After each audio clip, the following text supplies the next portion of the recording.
खरं तर माझा फारसा परिचय नव्हता. आमच्या जवळ केंद्र सोडून इतरांशी तोंड ओळख असेल एवढंच.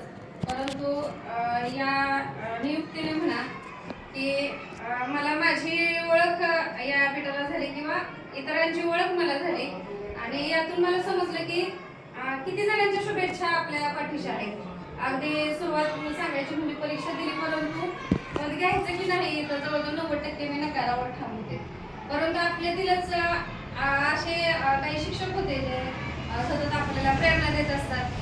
शुभचिंतन हितचिंतन किंवा आपले सपोर्ट सिस्टीम म्हणून आपले मित्रमैत्रिणी असतील आणि यांच्यातून सांगण्यात आले की नाही मॅडम घ्या तुम्ही. आणि अगदी डोक्यात हेच निगेटिव्ह विचार असतात आपल्या. नंबर खाली म्हटल्यावर आपल्याला कळणार आहे शोध आहे मग घरगुती अडचणी असतात नाहीच डोक्याचं शेवट तरी. परंतु मी सांगेन की मला घाटे मॅडम पण म्हटल्या मॅडम कोणी मिळालं तरी घ्यायचं असं काय असतंय तेव्हा. आणि शुभेच्छा असतील मला सर्वांच्या. त्यामुळे मला माण्याची वाडी चांगले केंद्र भेटलं. म्हणजे मी म्हणेल की खऱ्या शुभेच्छांचा जास्त परिणाम आहे की आणि चांगलं केंद्र भेटलं आपल्या सर्वांच्या शुभेच्छांचं. आपल्या सरांचा जाधव सरांचा माझा काही परिचय नव्हता. काल फोन आला त्यांचा त्यांनीच ओळख करून दिली. आणि नाही मॅडम 99 मी सांगितलं मी फलटणला आली फलटणला काल पालखी होती त्यामुळे मला जावं लागलं होतं. त्यामुळं मी इकडे आहे. तर नाही मॅडम शक्यतो 99.99% प्रयत्न करा येण्याचा. त्यामुळे मला वाटलं आलं पाहिजे एवढा आग्रहाने सांगतात. आणि आपण हा जो आमच्यावर शुभेच्छांचा वर्षाव करत आहात आम्हाला सन्मान देत आहात याबद्दल आम्ही सदैव आपल्या आणि आमच्यावर जी जबाबदारी आलेली आहे या जबाबदारी पार पाडण्यासाठी या मार्गदर्शनाची गरज आहे. आपल्या सहकार्याची सुद्धा गरज पडेल आणि अशाच आपल्या शुभेच्छा आपल्याकडे सदैव पाठीशी असू देत. नमस्कार. आज जो शुभेच्छाचा सत्काराचा कार्यक्रम आयोजित केला त्याबद्दल सर्वांचे मनापासून आभार मानते. सर्वात म्हणजे महत्वाचं मी जरी भागात दिसली तरी शेजारीच आहे आणि माझं मूळ गाव सुद्धा धावरवाडी आहे आणि भागात जाधव सर आहेत त्यांचा मला एक मार्गदर्शन लाभेलच त्यामुळे शंकाच नाही. त्यामुळे या नवीन जबाबदारीच्या प्रवासात तुमचं सहकार्य शुभेच्छा या नेहमीच मला प्रेरणादायक ठरतील. सर्वप्रथम सर्वांना नमस्कार. म्हणजे मी 2018ला जेव्हा इथे बदलून आले पहिल्यांदा लागताना पण मी माझ्या घरापासून माहेरपासून 6 किलोमीटर अंतरावर आले. बदलीची संधी दोघांनाही होती.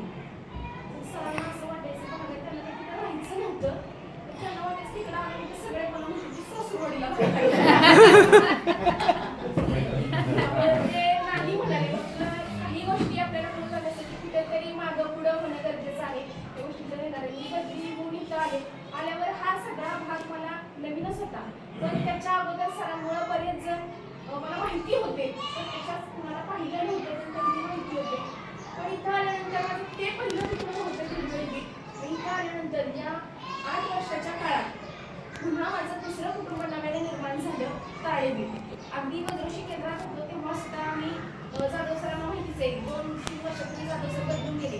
परंतु त्याच्या अगोदर सुद्धा आम्ही मद्रोशी केंद्रात एक कुटुंब म्हणून राहिलो. त्या कुटुंबात कुटुंब जाधव सर असतील पवार साहेब असतील किंवा PM पवार साहेब असतील या सर्वांनी नेहमी सदैव मार्गदर्शकाची आणि आपल्या घरातील वडीलधारी व्यक्ती असतात अशीच भूमिका सदैव त्यांनी पार पडली. ह्या मी स्वतः अनुभवलेल्या गोष्टी आहेत आणि माझी स्वतःची एखाद्या गोष्टीबद्दल स्वतःचीच मतं असतात आणि तो अनुभव मी घेतला. मी सदैव घरातला कुटुंब प्रमुख म्हणून त्या मद्रोशी केंद्राचे मार्गदर्शन करून यांनी ही भूमिका पार पाडली आणि त्यांच्या मार्गदर्शनाचा आम्हाला निश्चितच फायदा झाला.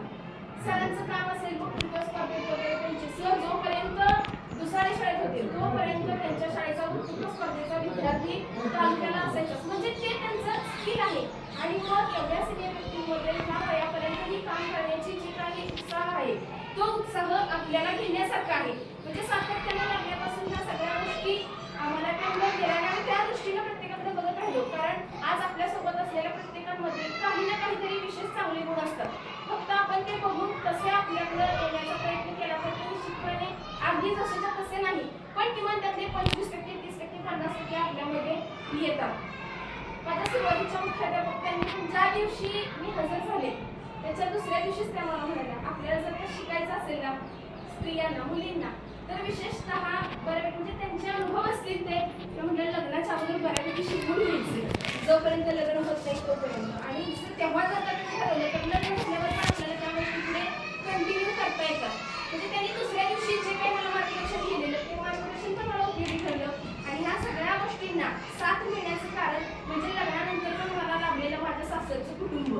माझे सासरे तेही शिक्षक होते, त्यांचे जे काही काम होतं ते प्रामाणिकपणे त्यांनी काम केलेलं. आपली रिटायरमेंटच्या 2-3 वर्ष राहिली असताना त्यांच्या जागी दुसरं कोणी असतं तर त्यांनी चला 2-3 वर्ष अशीच निघून जाते म्हणून ते काम पूर्ण पण केलं असतं. परंतु त्यांना एक गोष्ट कळत होती की आपल्याला त्रास होतोय आणि आपण जी मुलं आपल्यासमोर बसले त्या मुलांना 100% आपण न्याय देऊ शकत नाही तसे किंवा शैक्षणिक माझी शाळेची जबाबदारी करून ही गोष्ट करणं मला शक्य होण्याचं कारण आहे ते माझ्या जीवनासाठी की त्यांनी मला सदैव सपोर्ट केला. आणि त्याचबरोबर सगळ्यात महत्त्वाचं की सगळ्यांनाच आपल्या समोर काही पॉझिटिव्ह ॲटिट्यूडची माणसं किंवा दृष्टिकोन देणारी, प्रबोधन देणाऱ्या व्यक्ती मिळत नाही. पण माझ्या आयुष्यात ही महत्त्वाची आणि चांगली सकारात्मक गोष्ट आहे की माझ्या मैत्रिणी आहेत, माझ्या आजूबाजूला असणारे माझे मार्गदर्शक आहेत, सहकारी आहेत, त्यांच्या ज्या काही सकारात्मक वाईब्स होत्या त्या वाईब्सनी मला सतत प्रेरणा दिली आणि त्यामुळे इथपर्यंत मी पोहोचू शकले. म्हणजे हे सगळं कार्य किंवा हे माझ्या एकटीचं कष्ट नसून माझ्या सहवासातील प्रत्येक व्यक्तीचा प्रत्यक्ष अप्रत्यक्षपणे या यशामध्ये सहभाग आहे. आणि अजून एका गोष्टीवर माझा खूप विश्वास आहे की नाती जोडणं ना खूप सोपं असतं, पण ती नाती टिकवणं फार अवघड असतं. आणि माझ्या आयुष्यात ती एक जमेची बाब आहे की माझ्या आयुष्यात नाती आहेत आणि ती जी मी आजपर्यंतच्या प्रवासात माझ्या वय वर्ष 38 वर्षापर्यंत मी जेवढी नाती जोडल्यात ना तेवढी नाती मी आतापर्यंत जपले. म्हणजे बाबा झाले तर जोडले तिथं सोडले असं नाही. ती सगळ्या व्यक्ती माझ्या बरोबर माझ्या सुरुवातीच्या प्रवासापासून आजपर्यंतही आहेत.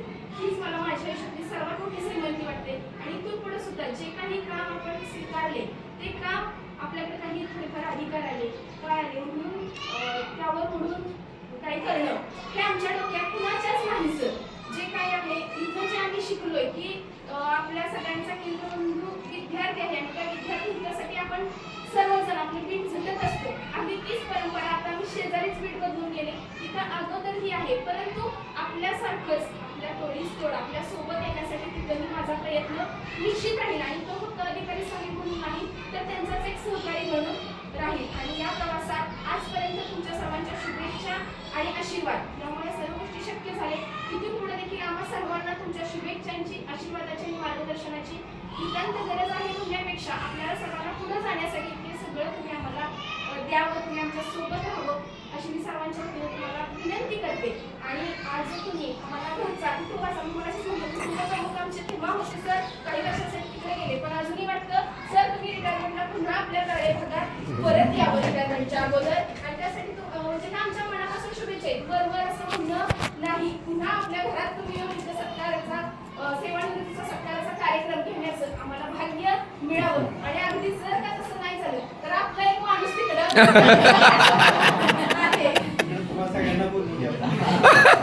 त्यामुळे जरी नाही झाली यावं असं आमची इच्छा नाही झालं तर हा माणूस तिथं असल्यामुळे आम्ही सगळे तिथं निश्चितपणे येऊ आणि त्या सगळ्या सत्कार सोहळ्याबद्दल कौतुकाबद्दल तुमचे मनपूर्वक आभार. हे कौतुक इथून पुढच्या वाटचालीसाठी आणि कार्यासाठी आम्हाला सतत प्रेरणा देत राहील अशी मी ग्वाही देते आणि इथेच मी थांबते. धन्यवाद.